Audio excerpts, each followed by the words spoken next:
Dobar dan, dobri ljudi, evo još jedan video koji ima jedan malo naziv Napad usred kanadske šume. Pa evo, može biti stvarno opasno. Možete naletiti na divlje životinje, naravno ako ste vozači. Tako je. Od toga najopasnije su... Pa najopasnije što vozači izađu van pa ih hrane pa onda mogu tako nastradati. To je problem u stvari, vozači stanu često i hrane životinje, ne samo oni i turisti. I što se desi kada životinja navikne na hranu od ljudi, ona prestane loviti u prirodi i očekuje svaki put da će ljudi dati hranu i onda kada jer recimo... da neko izađe s kamerom samo da je snimi, ona ga ozlijedi. Pa da, ona ne dobije hranu i onda postane agresivna i napadne ljude. I tada se najčešće treba ustreliti životinja. Imamo veliku opasnost od grizlija i crnog medvjeda, to su znači medvjedi, imamo divlje... I pusevi mogu biti jako. Da, ali ne toliko, nisu oni toliko. Imamo divlje mačke koje su jedna od najopasnijih. Jedna od najopasnijih, da. Oni zovu mountain lion ili ti ga divlja mačka, ona... Koguars. A koguari, naravno postoje i dve opasne životinje koguare, oni gradski koguari, za sve koji znaju o čem pričam, i ovi koguari koji žive u šumi. Pa postoji naravno i ona opasnost od kolega vozača koji naravno nemaju respekt prema nikome i A takvih ima više nego životinje možda. Pa da, i oni znaju biti jako opasni. Tako dolazimo do ovoga videa koji želim podijeliti s vama. Nije da se ja nešto žalim, nego da vidite u stvari pa ja ne znam koji je način. Držite uvijek nešto za obranu u vratima kao što sam ja imao, pa evo pređemo sad na video. Ja ću komentirati jer video nema zvuka, da vidite moje stanje gledišta, ali mislim da ja tu isto nisam bio 100% fair, mogu sam odigrat safe, ali nisam ja baš safest person, ne? On nije safest person. Evo ga, tu se dolazimo. Ali ovo je inat. Ovo je inat, ali dobro, čovjek nije bio u redu. Evo ga.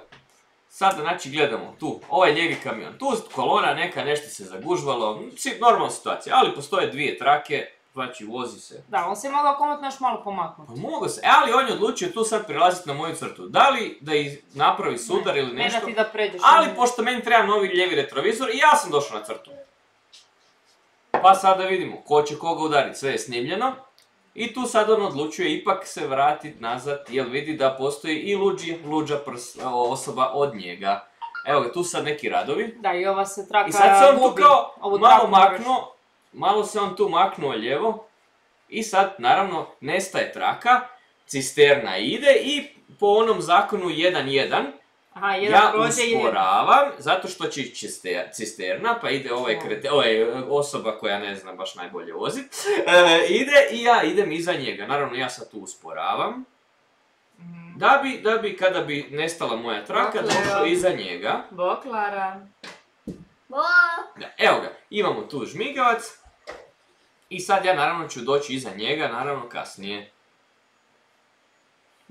Sve bi to bilo dobro da on ne napravi jedan korak naprijed, znači, sad gledaj, opet prelazi crtu, ali ovaj puta puno ekstremnije, njegova prikolica, ako vidite, već debelo u mojoj crti. A tebi nestaje traka. A čekaj, ali vidi da sam ja počeo usporavati, vidi da uopće mi nije cilj ići ispred njega, evo gledaj, i direktno mi se uvezo u moju traku. Sad ja rekao, ajde idem te malo provocirat, sad on skrene desno, sad ja usporim, skrenem lijevo, u lijevu traku da ga obiđem, još uvijek su dvije trake. I sad gledaj što on radi. Hop, vraća se nazad! Sad ja opet desno. I sad u stvari ja uopće njega ne želim obići. Ja samo gledam da ga malo isprovociram. Idem lijevo, desno. A on se da. A da, normalno se da. Vidi ga. I sad on lud. I sad je tu napravio kočenje. Bam! I skoro sam ga lupio. Stali smo na nekih možda 5 cm. Ja bi bio kriv da nemam kameru, ali pošto sam imao kameru, tu je bilo očito da čovjek se vozi u dve trake. Gledao, i zakočio je i stao je. Naravno ja kao nisam držao razmak, ali očito je tu. I sada evo idemo dalje. On je usporio... svi obilazi kamion. Da, on je usporio na 30 na sat, evo možete vidjeti. Svi nas obilazi. Koliko je brzina dozvoljena? 110. I sad se ja vozim 30 jer ja njega ne želim obići. Ne želim ga obići. Zato što je opet će skrenuti ispred mene. Koji je cilj? Znači odlučujem na onu ostani siguran varijantu, vozim se iza njega. To sam najsigurniji. Dobro, lijep razmak si napravio u slučaju. Normalno, pa vidiš da čovjek nije normalan, ne? I tu je on meni zakočio na 30 i sad je on stisnuo gas i odlazi. Naravno, ja sam bio skroz natovaren i nisam mogao tako ubrzati, tu je on stvari htio pobjeći od mene. Eto, idemo dalje sa videom. Samo malo, tu se trese. Evo ga, ja ga sad tu vidim u daljini da staje na šoder desno.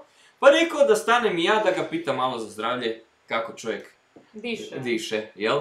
I evo sad nastavljamo dalje sa ovim. Evo ga, ja tu stajem. Op, ne znam sad kako, neka ostane. Da, neka ostane. Evo ga, čovjek izlazi van, diže ruke, šta ti meni, ovo, ono, vidi ga, Bradonja je. Da, ovo, ono, da.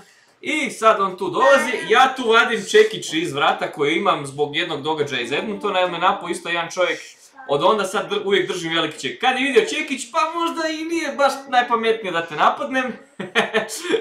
I vraća se u svoj kamion. Sad ja tu uzimam mobitel i snimam njegovu firmu, da imam dokaz za policiju, jer nikad ne znam šta se može desiti. Može uzeti čovjek pištolj počet pucati, jer ne znam šta je. I vidi ga. Kaže, čekam te dolje na pregledu kočnica, kao, jer svi kamioni moraju. I sad je rekao, pa je dobro, idem ga još malo isprovocirati, da bude veći doživljaj. Ja pomaknem kamion napred, tako da on ne može izaći van. I stanem i čekam. Tu sam čekao jedno vrijeme, dok on se nije izvukao van, dok se nije... U rikverc, jer nije mogao izaći van. Kad se on izvukao na rikverc, ja sam krenuo, baš da ga isprovociram. Jedno vrijeme, znači da ne zna baš dobro izvest na rikverc.